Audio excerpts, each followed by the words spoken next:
Hello बच्चों, let's read the question. Question says assertion A, the function fx equals to curly bracket x where curly bracket denotes the function is discontinuous at x equals to 1. Reason R, limit x tends to 1 negative fx does not equals to limit x tends to 1 positive fx. First option है both A and R are true and R is the correct explanation of A. Second option है both A and R are true but R is not correct explanation of A. Third option है A is true but R is false. Fourth option है A is false but R is true and fifth option है both A and R are false. इस question को करने के लिए हम इसका की कॉन्सेप्ट समझते हैं. तो इसका की कॉन्सेप्ट है किसी फंक्शन की लेफ्ट हैंड लिमिट किसी पॉइंट पर हम उसको इस तरीके से डिनोट करते हैं और राइट हैंड लिमिट को इस तरीके से डिनोट करते हैं. और अगर किसी पॉइंट पर यहाँ प्लस है इस तरीके से डिनोट करते हैं. और अगर किसी फंक्शन की वैल्यू जो है वो किसी फंक्शन की लिमिट जो है किसी पॉइंट पर में राइट हैंड लिमिट और लेफ्ट हैंड लिमिट दोनों बराबर आती है तो हम बोलते हैं कि लिमिट एग्जिस्ट करती है.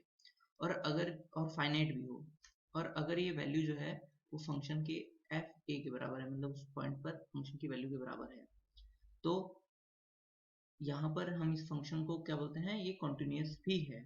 नाउ यहाँ पर फ्रैक्शनल पार्ट x क्या होता है.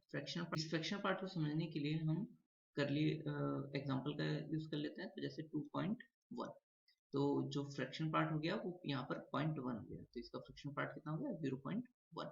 इसी तरीके से 2.001, तो फ्रैक्शनल पार्ट क्या हो गया, मतलब इसमें से ये जो 2 वाला पार्ट है उसको हटा देते हैं और बचता सिर्फ ये वाला जो पार्ट है इसको हम बोलते हैं फ्रैक्शनल पार्ट.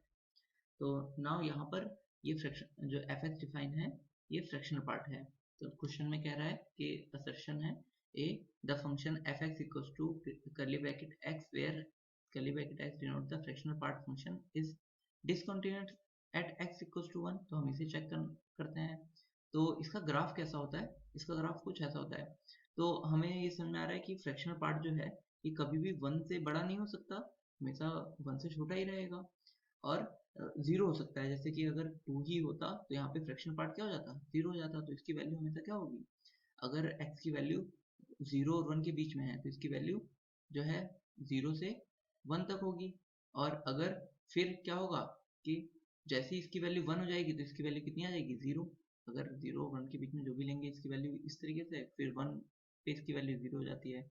इसका ग्राफ फिर इस तरीके से मूव करता रहेगा. ये 2 वाली लाइन है, ये लाइन 1 है और यहाँ पर 2, इसी तरीके से इसका ग्राफ बनता जाएगा, ये 3. नाउ यहाँ पर हुआ क्या कि इन सब पर यहाँ पर ये 0 हो जाएगा इस पे, मतलब 1 2 3 पे इसकी वैल्यू 0 आएगी. नाउ हम इस पे 1 पे ये कह रहा है डिसकंटिन्यूअस है, तो 1 पर हम इस फंक्शन की लेफ्ट हैंड लिमिट चेक कर लेते हैं. तो लेफ्ट हैंड लिमिट जो है इसकी क्या आएगी, limit x tends to 1 negative fx.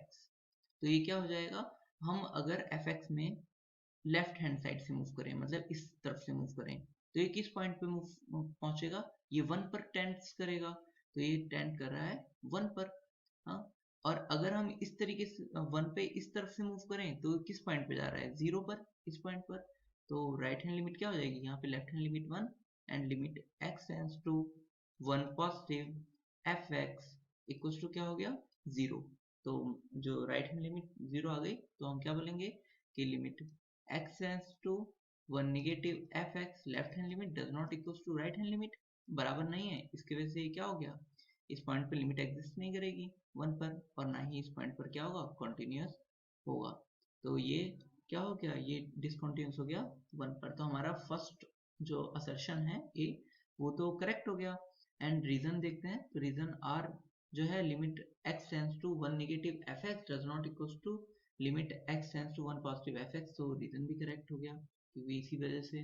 तो नाउ हम चेक करते हैं हमारा कौन सा ऑप्शन ट्रू है. तो हमारा option number A, both A and R are true and R is correct explanation of A. Hope you understood it well. Best of luck. Thank you.